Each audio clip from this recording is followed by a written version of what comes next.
Preparing to live stream.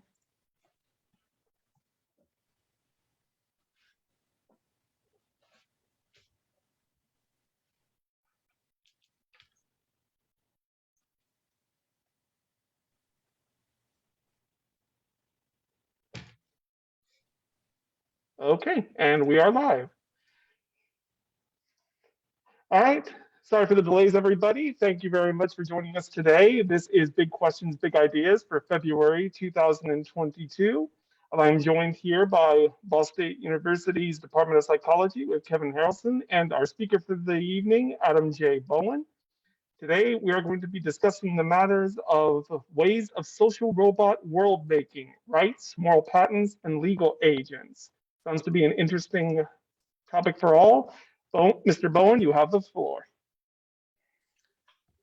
Thank you very much. I'd like to thank the Kennedy Reference Desk and my colleagues for organizing the Big Questions, Big Ideas series. And I'll dive right in.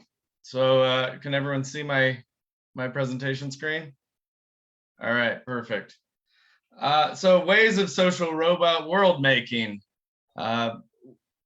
I'm going to first lay out like what the scope and focus of this is because it sounds like a lot. We'll try to narrow that a little bit. And then I'll survey a few different views that address these questions about whether robots should have rights or whether they're moral patients or legal agents, and show some of the advantages and problems that each of them are faced with. Okay, so as promised, the scope and focus.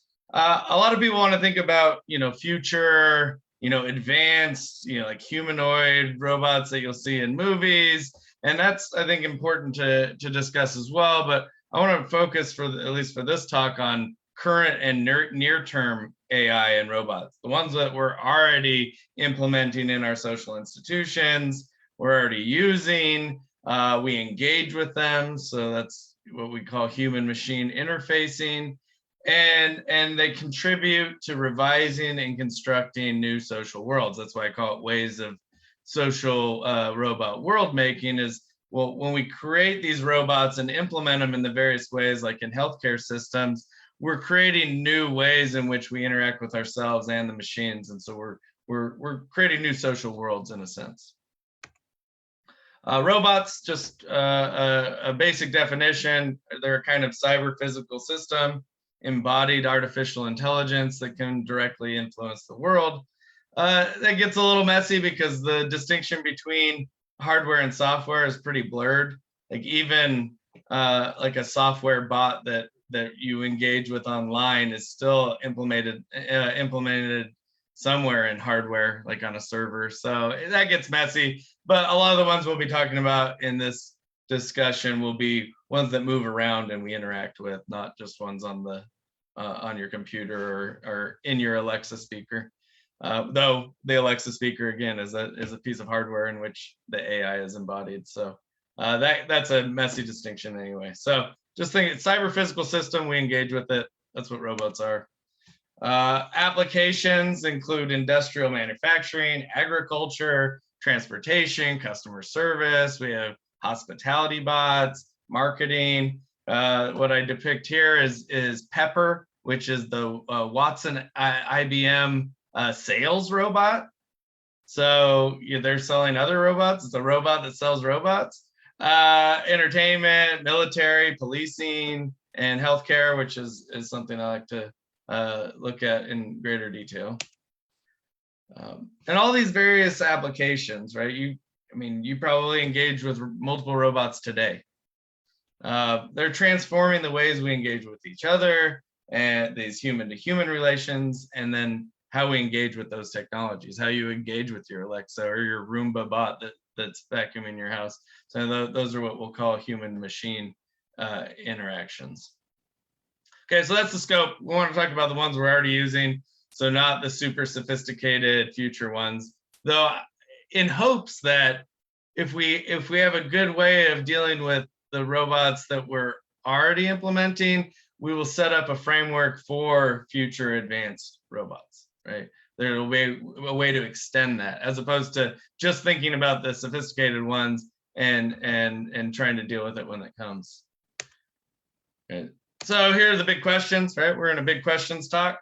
Should social robots be afforded moral rights and legal protections as moral agents? Right? We'll look at what the bar is for moral agency on various views. Social robots, which are service robots operated in public and private spaces. We use them in our homes, we use them in hospitals, right? They can be used in hotels. Even if they lack moral agency of their own, should we afford them some degree of rights and protections as what we moral patients? Like should they be there should be prohibitions against abusing and mistreating them, even if they're not agents, right? Because again, we're talking about current AI, not super sophisticated, possibly conscious AI, whether or not that's possible, right? So maybe they're moral patients. That's a question we're going to look at. And then the last section, we're going to really focus on how do the social roles that they play, right? If they're being a caregiver, they're a care bot that's or a medically assistive bot, or if they're a concierge in a hotel, right? That's a social role. And so then they stand in different social relationships to us given our roles. And how does that factor into our judgments about moral status? Okay, so those are the big overarching questions. Let's take a look at some of the answers to these questions. So the sort of default setting, as it were, the standard view is robots are tools. They're a bit of technology that we've created for our purposes. And, like the robots depicted here are building a car, right? They have very specific design protocols. They're just doing what we told them to do. They're things, they're property. They're very expensive things, perhaps, but they're just things. That's all they are. And this is what a very instrumental view of technology. Robots are tools to use for us, by us, designed by us for our purposes. This view denies any degree of moral standing, right?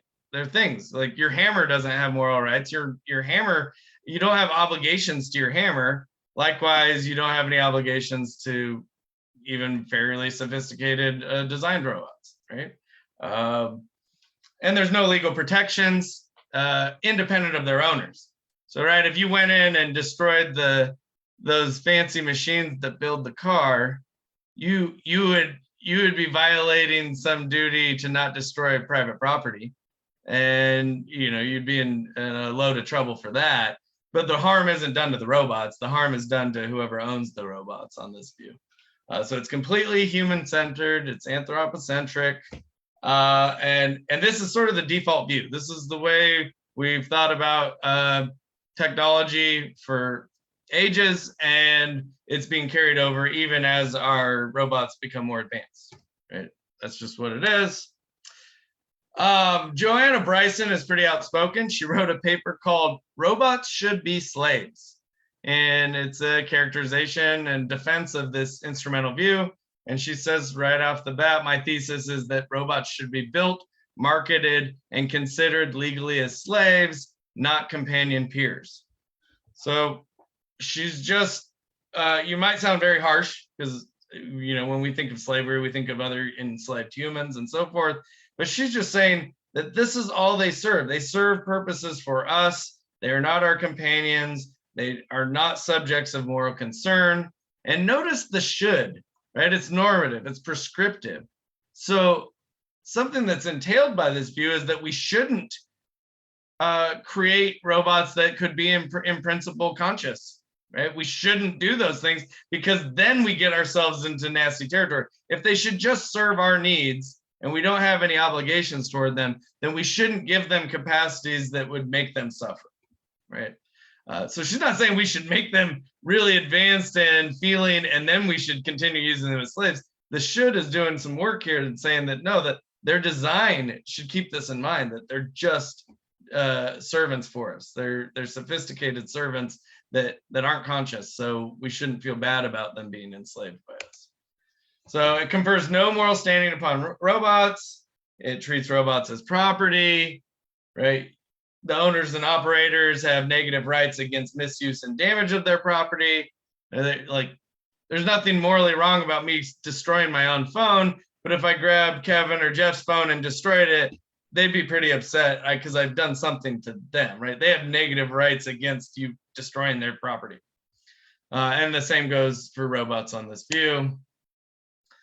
Attached and underlying this approach is this essentialist view about what counts as having moral status, right? If we should treat robots as slaves, they're just tools, then they don't satisfy the criterion as having moral standing. And so these views, they can be hashed out in different ways, but the basic idea is that moral agency requires some set of essential capacities or intrinsic properties. Often the candidate properties are like moral decision-making, autonomy, rationality, sentience, consciousness, right? And they say, that's what it takes to be a moral agent. And that's why we have to treat each other persons. You and I have to treat each other as moral agents, but robots don't satisfy this. So the basic sketch of that type of argument is X is for all X is a moral agent if and only if FX, where F just stands for some essential property, essential capability, or set thereof. And then robots are not F. Robots don't instantiate those necessary and sufficient conditions, so robots aren't moral agents. I mean, there's fancier ways to develop these arguments, but that's the bare bones of it.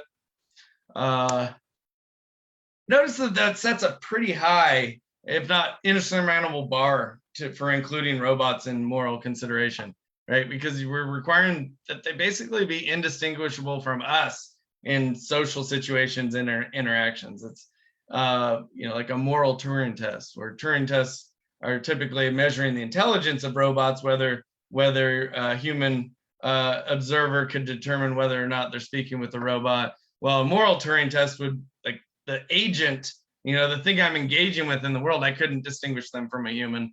But it's a high bar, right? Especially if we're talking about things like moral decision making and consciousness and autonomy. And even as advanced as a lot of our AI is becoming, we're not even close to that bar. So the instrumentalist is in the clear here. We don't have to treat them as moral agents. Problems, it's exclusionary. It's on its face, it's exclusionary. It's a anthropocentric privilege criterion that type of reasoning has been used to marginalize other groups of human beings. Historically, the 3/5 compromise is a way of saying, well, certain groups of people shouldn't enjoy full rights and privileges because they don't quite meet these essential properties, right? So historically, this type of thinking has been used to marginalize other human beings. It's been used to justify exploitation of non-human animals, right? Non-human animals, they're not moral agent. We're entitled to use them as resources, the same type of argument. It takes the same structure. And it's of little use for dealing with current or near-term AI besides excluding them. And it doesn't give us any guidance for, you just have to start looking at property law or something. Go, okay, well, what duties does the owner of the robot, or what rights does the duty of the owner of the robot have with respect to their robot? It says nothing about how we should treat robots. It really, it kind of kicks the ball down the field and waits until we possibly have robots that might meet some of these criteria. This is a spot where I'm going to skip over just to flag it if you want to return, that there's been attempts in other areas in philosophy to carve out room for non-human persons, right? Corporations, non-human animals, that sort of thing, so that the concept of person and consciousness isn't tied to human beings. And so the same sort of move runs into those problems with respect to robots. Now we go to the second main, so we have the instrumentalist view. Robots don't count. We don't need to think about them morally. Now, an alternative view is that we treat them as moral patients. And what it is to be a moral patient is to be the subject of moral concern. It's just a basic definition of it. On this view, we would grant AI robots some degree of moral status, some legal protections from abuse besides just their owner having a vested interest in them. It would treat these robots as patients, not full-fledged moral agents, because they're not going to meet that high bar for entry into moral agency. And this type of view is often from a utilitarian perspective, which cares about pain and suffering and avoidance of pain and suffering by sentient creatures. Non-human animals are often treated as moral patients on those views. Like Peter Singer would say, well, they're moral patients because they can suffer, and so their welfare, they have an interest in their own welfare, and we shouldn't engage in those actions and practices that cause unnecessary pain and suffering. Not because they're full-fledged moral agents, but because they're subjects of suffering. They're moral patients for us, since we're in a position to make those choices. Kate Darling, she advances an argument which I'll call the anthropomorphic argument. Anthropomorphizing something is projecting human qualities onto it. So there's lots of companion robots and different types of social robots that are designed to simulate human emotions, show pain behavior and joy behavior and consoling behavior, despite the fact that they don't actually possess those emotions, right? So they simulate emotions, and humans are prone to empathize and project their human characteristics onto robots. And so there's a moral intuition, a fairly strong moral intuition that shows up in empirical studies that harming or mistreating a robot is morally wrong. People think it's wrong to just go around beating up on robots, abusing them. We also see in empirical evidence that children, especially large groups of children, have a tendency to bully robots, but they have a tendency to bully each other. So, right, and the larger the group, the higher probability that the robot will get bullied. But when people watch videos of that, they say, oh, that's a bad thing that the children are doing. And they're not thinking about it in terms of, oh, they're breaking some property, they're doing some vandalism. It's that, no, they're hurting the robot, right? They're mistreating the robot. So especially when you have something like this Buddy companion robot, which is designed to display pain behavior and different emotions, that tendency will be even stronger. That intuition that you shouldn't hurt Buddy. You know, but Buddy's our family friend. He's like a household pet, right? Now, the anthropomorphic argument is saying that because we have these strong intuitions and tendencies with respect to robots, it gives us a reason to treat them as subjects of moral concern, treat robots as moral patients. Now, the most obvious objection that probably came right into your head is, well, those intuitions are just wrong-headed, and there's no reason that those types of intuitions should justify some conferral of moral status, right? Just because people have a tendency to do so, that people also give names to their cars and, you know, anthropomorphize all kinds of things that don't have those characteristics that you might think matter when it comes to moral status. So on the face of it, people that already have this tendency to think, well, there's something wrong about harming the robot, they're going to be persuaded by this type of argument. But someone that's already an instrumentalist isn't going to be convinced that, oh, great, you have a tendency to treat that robot as your friend. That doesn't mean it is your friend or has the capacity to be your friend, right? It's not a moral patient or agent. So related to this, the moral patient view is Kant's animal argument, which is brought up in his lectures on ethics. So it should be noted that Kant is actually, he fits that essentialist profile. He says a person is a rational autonomous agent. That's his definition. Robots aren't going to meet his criteria for what it takes to be a person. But he says we should treat animals as if they're subjects of moral concern, because failing to do so erodes our own humanity, right? We have direct duties to be good persons, and our moral worth consists in acting according to the moral law for that duty-based ethics. And so although I don't have any direct duties not to kick my neighbor's dog, right? I do have a duty to myself and to my neighbors who keep that dog as their companion, right? I have to respect them as persons. I need to respect myself as persons. And so we should treat non-human animals with respect because of indirectly because we respect ourselves directly. So it doesn't give any duties to animals, right? It's not suddenly now Kant is giving you an animal rights view. He's just saying we should act as if they are moral patients in a sense. And you could extend that same type of argument to social robots. If they're, if Buddy plays a major role in my neighbor's household, I shouldn't kick or torture Buddy, like get him stuck in the corner on purpose,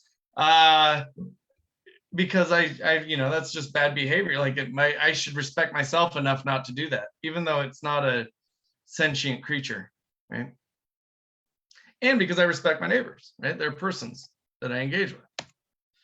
There's a virtue ethics variation. I just like virtue ethics says, hey, you should cultivate good traits, good character traits. So if you're being kind of vicious towards and torturing a robot for no good reason, that's going to habituate behaviors that then might bleed over into your engagement with other human beings. And so it's going to hurt your moral character as well. And so it's just a virtue ethics twist on the same kind of argument. Notice both of these, they misplace the subject of the harm. We're not worried about actually harming Buddy the robot. We're worried about either our duties to other persons, to ourselves, or in the virtue ethics case, we shouldn't start habituating violent behaviors because then we might become a violent person, right? So the harm is not even, the subject of the harm isn't the robot or the animal. It's still human-centered, and it doesn't grant any real rights or obligations, right? So it's treat them as if they're moral patients. They're not really moral patients. It doesn't really move the ball forward too much. Utilitarians, who are the ones that really advance the moral patient argument in favor of treating non-human animals that way, are still very resistant to including robots. Well, why? Because their whole moral patient argument is based on sentience, that non-human animals, your dogs, your cats, any living creature that's an animal has some sense of pain, right? They might even draw lines there too. Right? There's some animals might not meet their criterion for being sentient, being capable of suffering. But those that are, right, they're moral patients. But robots can't feel pleasure and pain. They lack this important feature of sentience, so they can't be legitimate subjects of moral concern. They can't be moral patients. Damaging, bullying, mistreating a robot could not possibly make any difference to its welfare. You're sort of making a category mistake to apply the concept of welfare to a robot. Whereas animal welfare is a coherent position for them, and that's what they're defending with the moral patient view.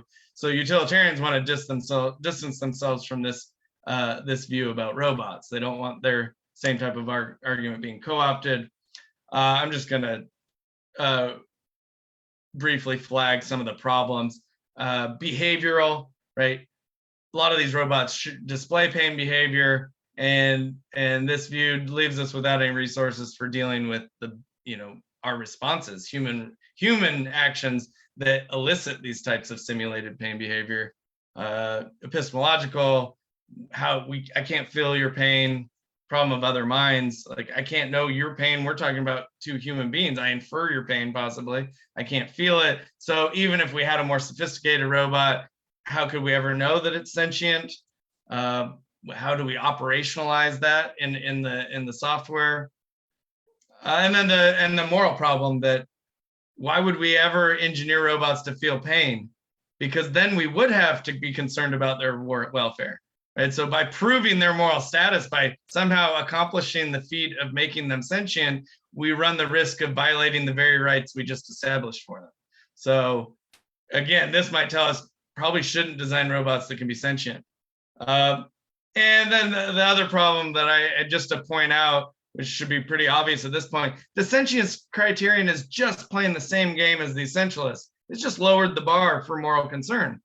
Moral considerations for all sentient creatures. You don't have to be conscious, you don't have to be autonomous, but to be a moral patient, you still have to meet some bar. It might be a lower bar, but it's the same metaphysical game just with a different relevant property.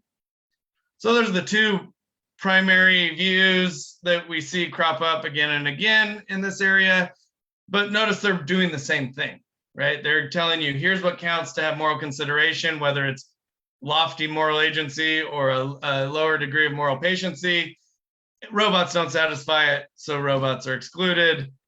Though we might have some resources to say, but you should treat them like moral patients even if they aren't, right? But that's not really that satisfying. Now, the last view we're going to take a look at actually turns the tables on this. So the social and what we call the social relational turn in AI ethics, a strong proponent of it is Mark Kuckelberg, 2010, 2012, 2020, continues to defend this type of approach. And it takes the social roles and relationships that we enter into as being prior to individual entities.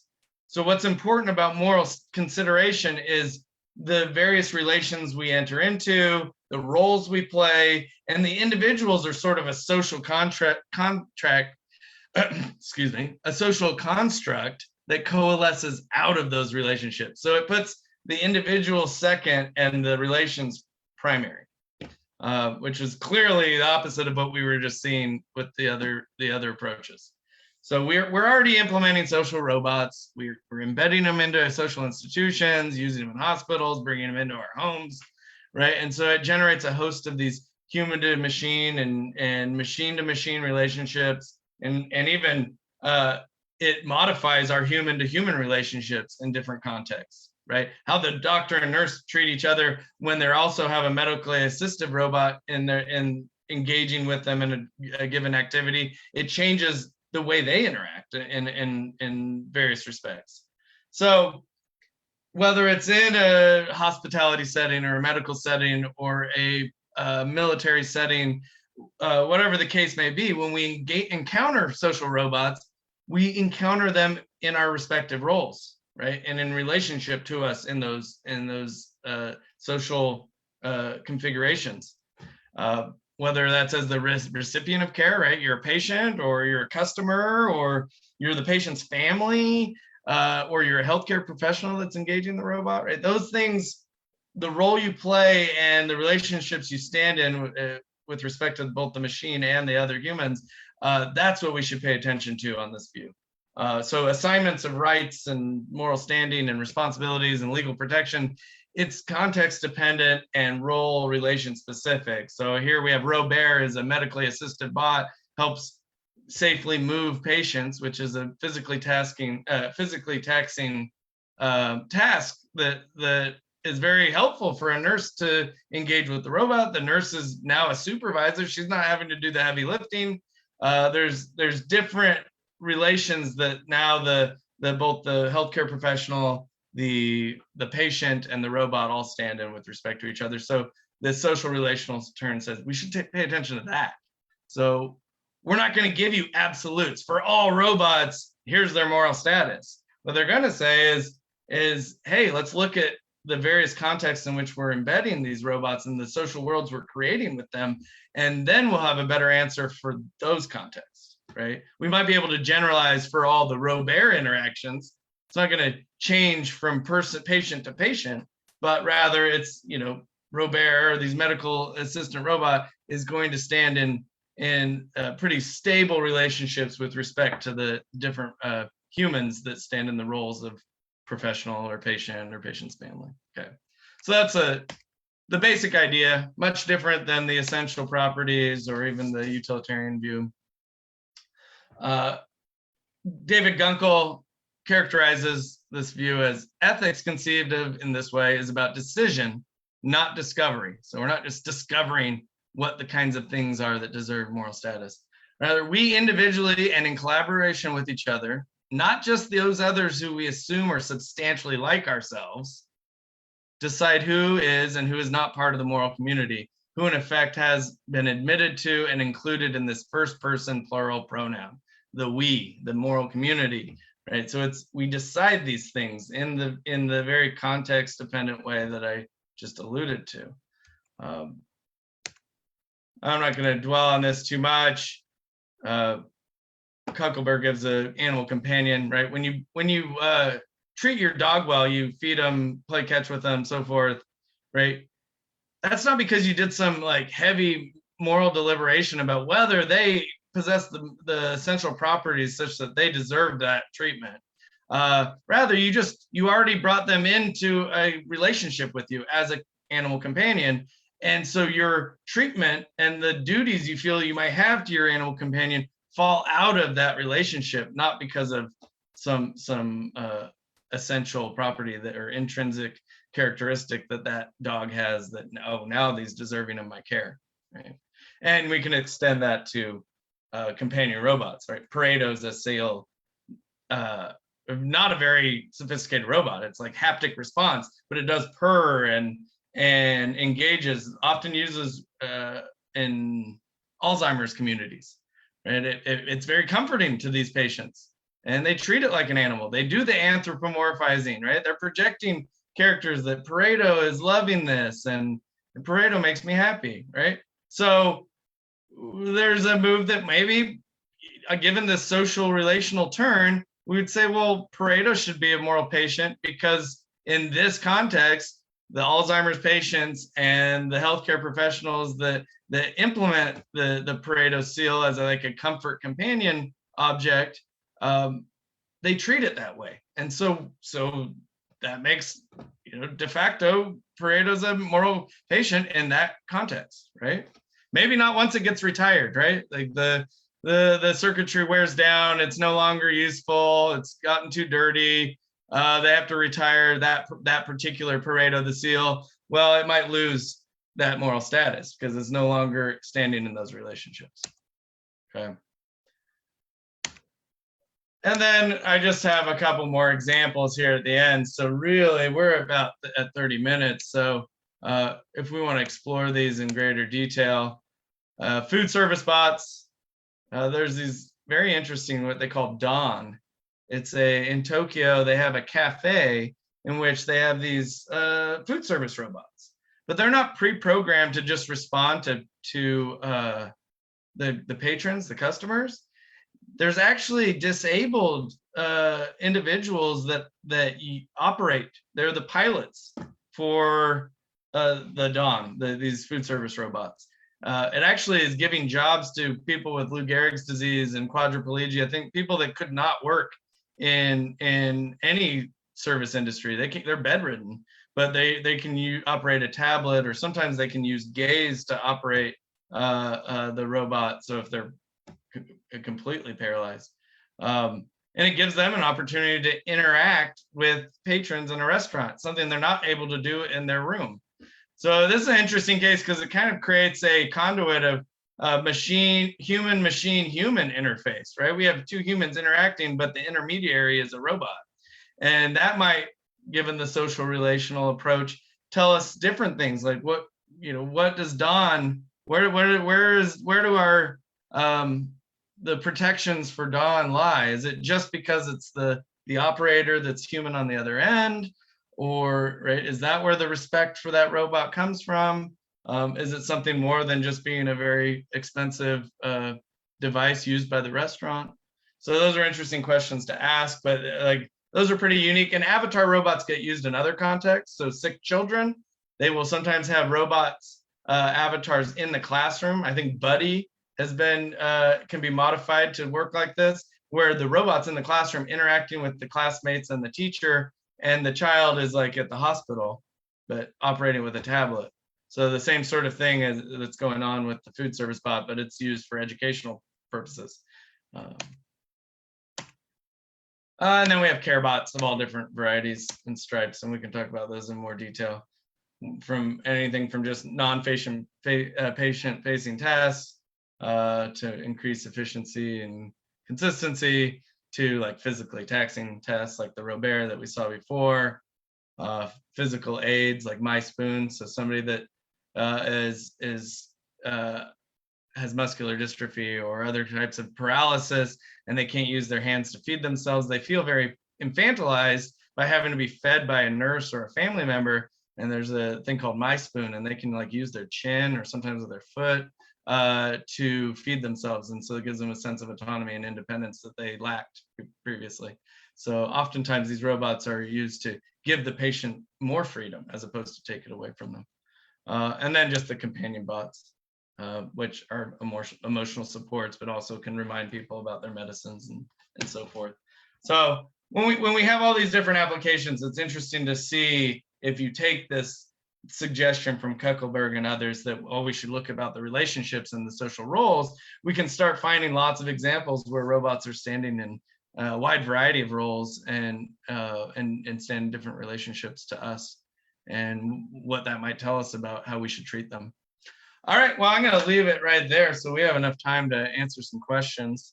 And I hope you got a little glimpse of the landscape of where the arguments lie on how we should treat robots. Because oftentimes there's a whole nother set of AI ethics where we think about the design about how robots will treat us if we design them in various ways, right?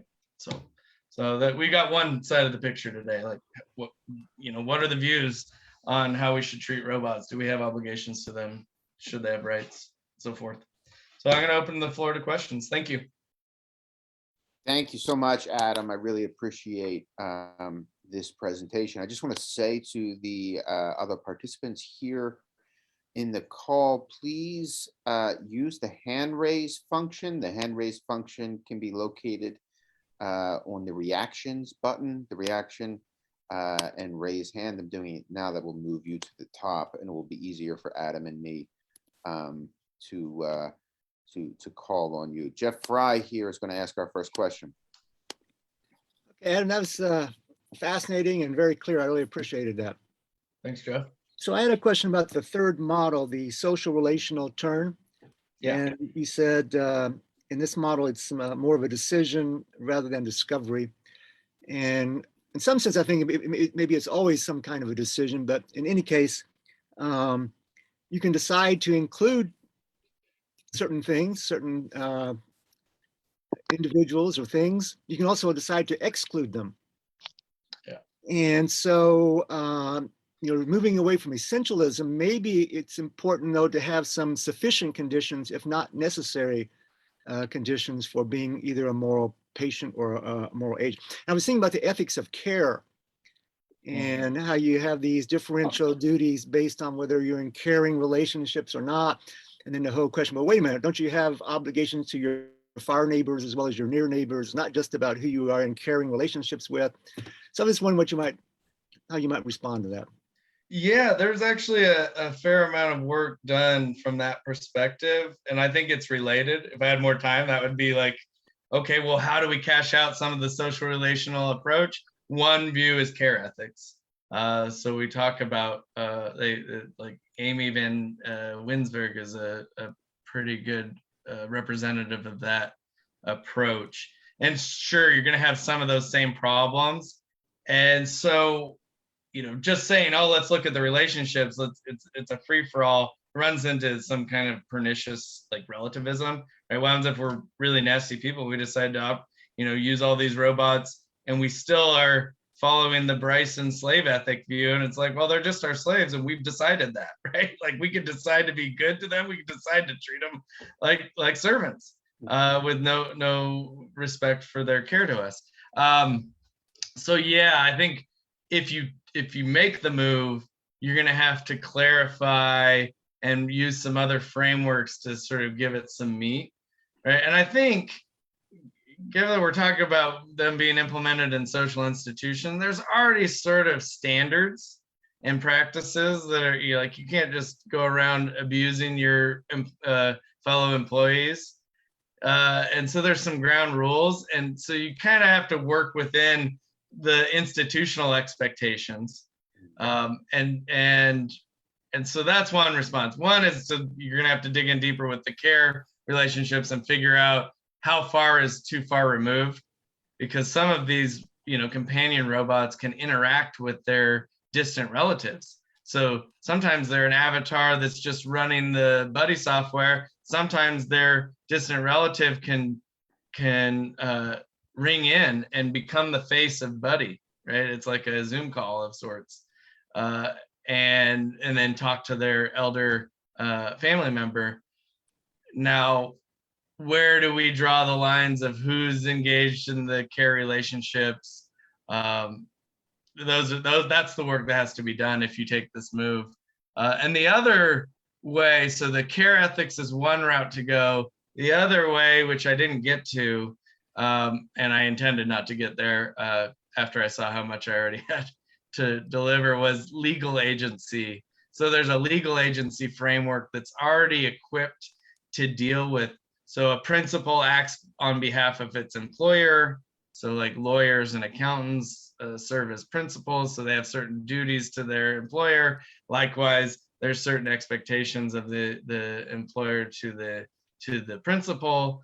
And so there's a whole literature on legal agency and the legal agency framework. So some people, given that we're talking about institutions using these robots, might want to appeal to sort of a legal agent framework instead of focusing on the messy care relationships. They go, okay, well, here we can at least establish what the protections should be and what the limitations of use should be. What would be a unfair use of the robot given its role as a principal for corporation X or whatever, right? So I think those are two distinct paths that you can go from the social relational turn to, well, how do we get more specific and lay down some of those sufficient conditions you were suggesting? Well, legal agency might be one path. Being more specific about the care relationships might be a different path. Very good. Thank you, Adam. My first question is a little bit of a follow-up to Jeff's, and just for full disclosure, I certainly begin at the social relational model, so I was kind of waiting for you to get there. Not that I don't enjoy the first two, and that's really the Hegelian part. To be a person is to be a member of a community. Yeah. There are no persons outside of community, though there might be humans outside of communities. That can be a problematic outlook, but we don't need to go back to there because you're talking about bots that are already members of communities. At least it begs the question of which things in our community are members and which are just things, right? So you get the essentialist question back there a little bit, which is why for me, the first model and the third model are always kind of moving back and forth, right? Because even within the relational model, you get the exclusionary and inclusionary questions. But away from those abstractions, let's get real on some things. So in the case of food service bots, I'm more interested in care bots, but food service bots are easier to think about, right? So it's like, would you count, just a yes or no question, would you count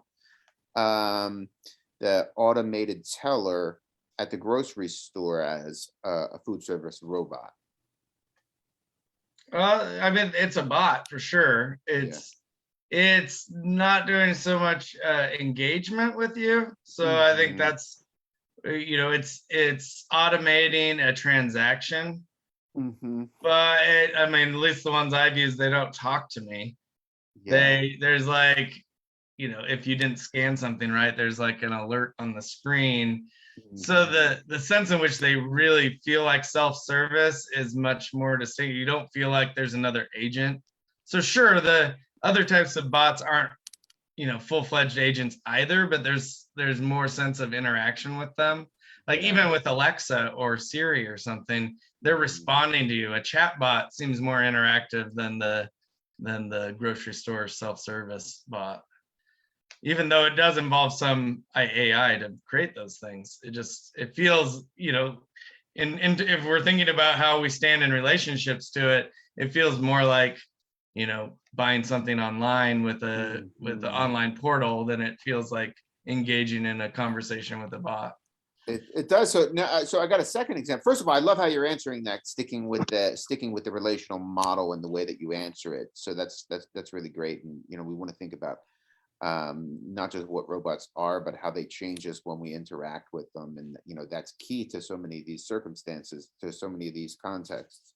So what about the automated recording? I don't even know the right terminology for it, the right term for it, but the automated phone system. You call your internet service provider, and you're talking to you're talking to a robot. I don't know if robot is the right term there. You're talking to a program. Yeah, it's a bot. Yeah, it's like It's a customer service, customer service bot. But it's a very simple form of like decision tree logic. Yes, right? I know. Right. If you give certain input, it will give you these options, and then you select one of those options, it will give you some recording or further options, right? There's not a lot of flexibility, and that's why we get frustrated sometimes when we're on the phone with those things, because we know what we want to ask. We have to go through that decision tree before we finally get to either they have an answer for you or you wait on hold for a human agent, right? That's right. And so this is right. And that's actually a really deep point I think you're making, because there it's about the relationship that we're having to the program, namely we understand the program and we can't interact with the bot because we understand how it's programmed and we understand how it's misprogrammed, right? And like there's that's no flexibility. You got to get through that next stage to get the question answered. Whereas if they had more sophisticated like customer service bots, there might be more flexibility. It could have like, machine learning where it learns, if the customer says X, Y, and Z, then it can sort of improvise and move ahead, so you don't have to go through the multiple steps to get there. Right. Except that I'm not very optimistic about this. I mean, I've read a lot of studies and even watched videos of things where they purport that programs are having conversations with people or having conversations with each other, and it never gets to that point where the relationship becomes more like the conversation I'm having with you. I don't know what you're going to say next, and I'm not getting frustrated because you're not saying what I want you to say yet, right? It's so somehow, the conversation between two persons is interactive in a way that it doesn't seem to me that programs are able to conduct them right now. And there's pretty sophisticated chat bots, but they're more open-ended, right? You can just engage them on a whole range of things. They're not designed to perform a customer service task for you. Right. So, right. Yeah. So you get more flexibility, and people don't even realize they're speaking with a bot because the natural language robot has been designed in a pretty flexible way to engage with human speech patterns and things like that. So. Yeah, no, I mean, that's fascinating stuff. And I just wanted to think about that because I'm trying to understand the role that robots can play in something like healthcare. And I think one thing that you did really well in that third section is like shine light on the work that we have robots do for us. So for instance, the automated teller at the grocery store is doing work for us, but it's doing the easiest work that we consider mindless, and it's playing a role in our institution that is really just replacing humans. And you might look at it as we're hiring robots to do the things that are too easy for humans to do. But the more cynical side, and with the one that's also true in this case, is that we're replacing human labor because the machine will ultimately do it cheaper, even if there's a lot of overhead into these machines, right? Somewhere down the line, the machine is going to have done the work more cheaply than a teller will do, right? So it's like the role maintenance is cheaper than salary.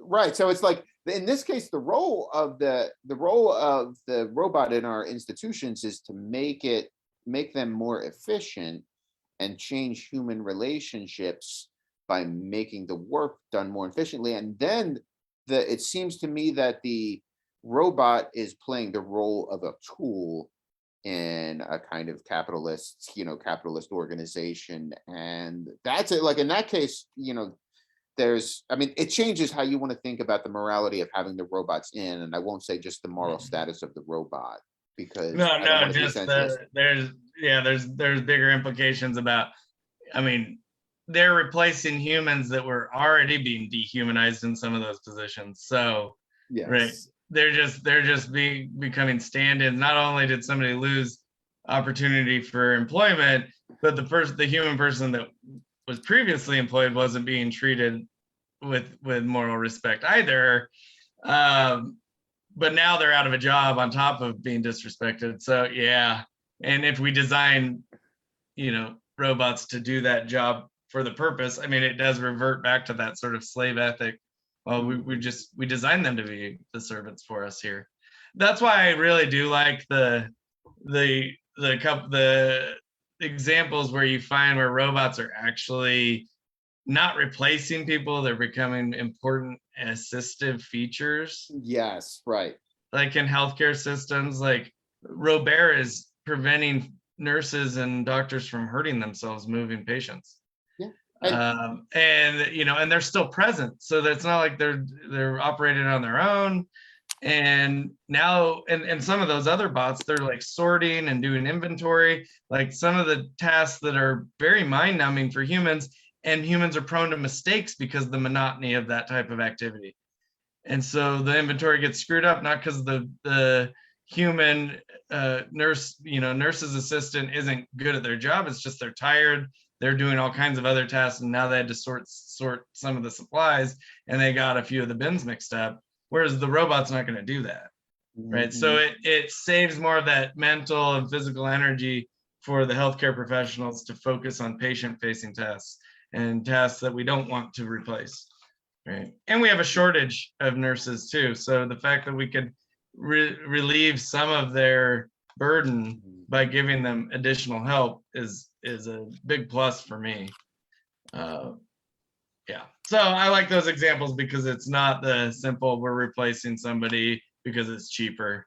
In fact, the robots are very expensive. I'm sure many hospitals in America, in Indiana, in Idaho, or wherever would love to have more of these, but they're expensive. And is it in the budget? And because it would be helpful. It'd be helpful for their nurses. It'd be helpful for their doctors, and it isn't like taking a salary away from somebody. So I think that's the way, like, I think if we're thinking about ethical, sustainable uses of AI, like we need to look at the ways in which it's supporting without eliminating human employment.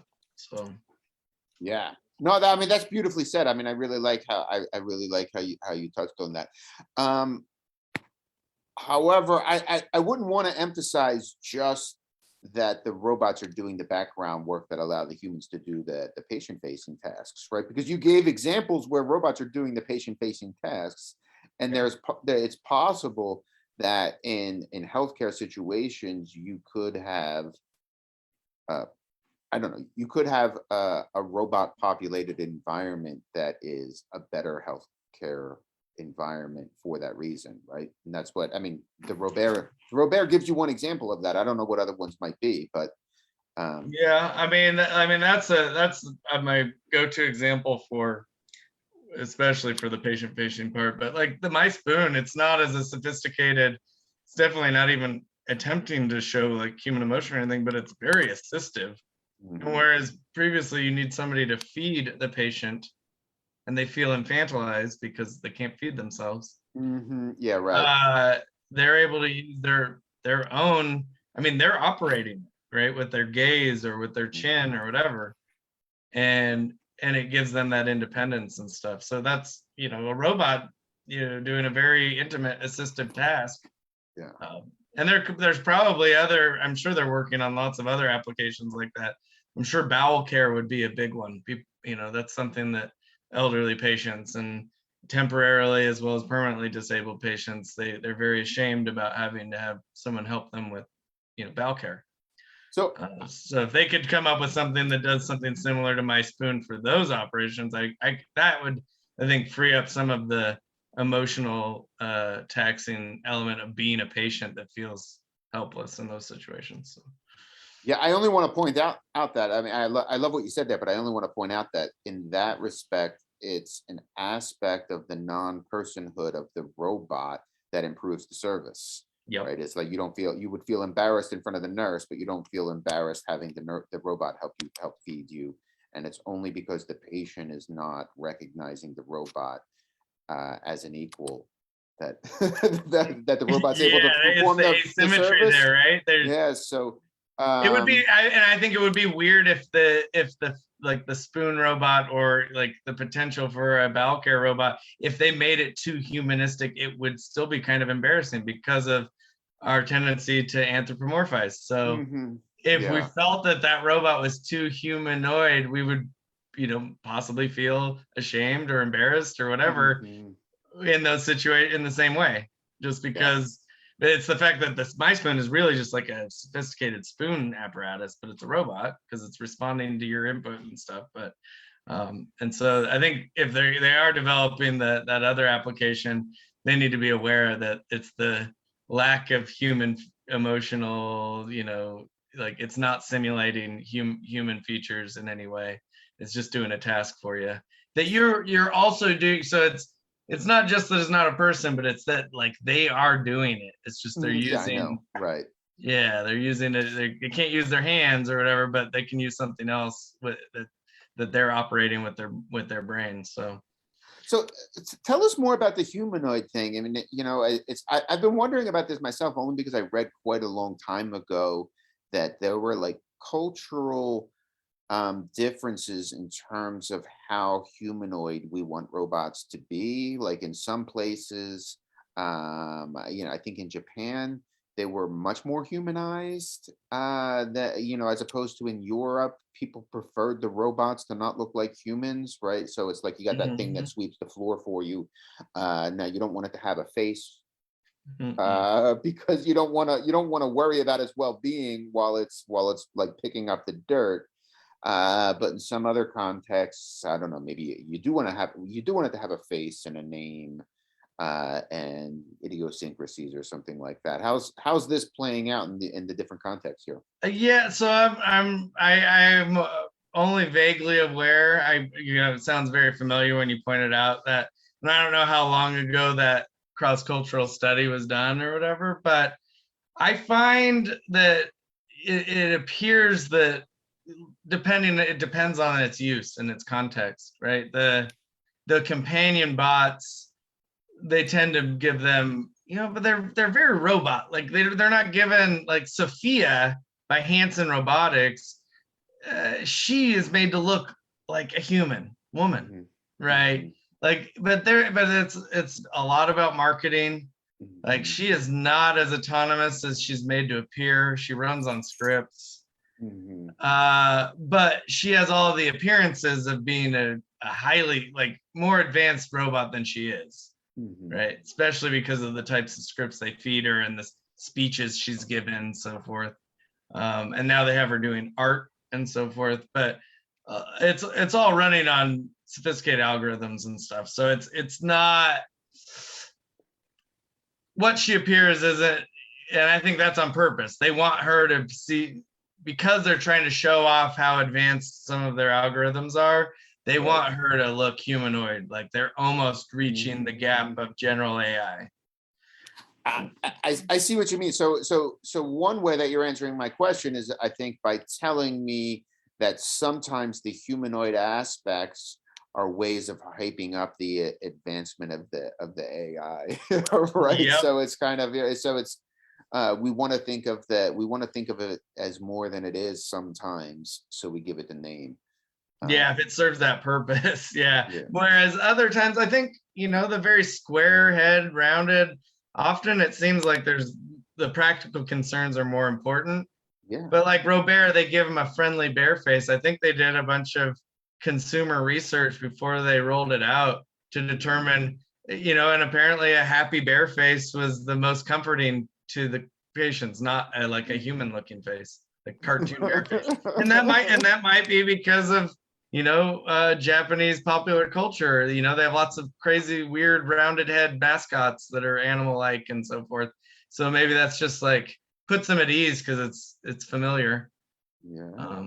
I don't know. Like, I'm sure they did a lot of consumer, test, response groups before they went ahead. But a lot of them, maybe, a lot of the pictures we looked at throughout my presentation is like they give like, they're robot-like, but they're still like human shaped. Right. Yeah. So I don't, like, that's an interesting question that I don't really know